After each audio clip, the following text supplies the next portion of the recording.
आप अमेरिकन की टीम को देखें, एक मिस फील्ड नहीं हुआ है। पाकिस्तान यहाँ पे जा रहा है, वहाँ पे जा रहा है, भाई बॉल सामने है आपकी। भेजा Fakhar is on a non striking end, वो आपका मेन स्ट्राइकर है, तो उसको आपको सामने रखना चाहिए ना। মার্কিন যুক্তরাষ্ট্রের বিপক্ষে পাকিস্তানের লজ্জাজনক পরাজয়ের পর দলের পারফরমেন্স এবং নির্বাচকদের ওপর হতাশা প্রকাশ করেছে ক্রিকেট ভক্তরা। ম্যাচ শেষ হওয়ার পর জিও নিউজের সাথে কথা বলে ভক্তরা।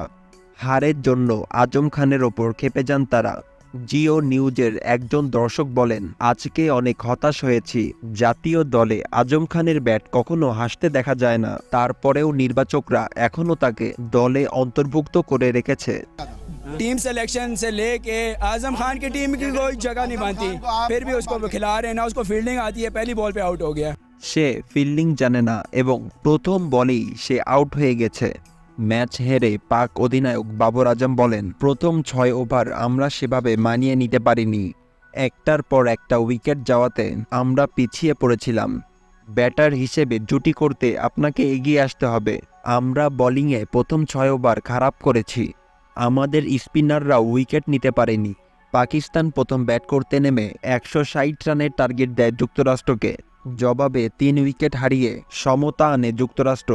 এরপর হয় সুপার ওভার। সেই সুপার ওভারে 5 রানের জয় পায় যুক্তরাষ্ট্র।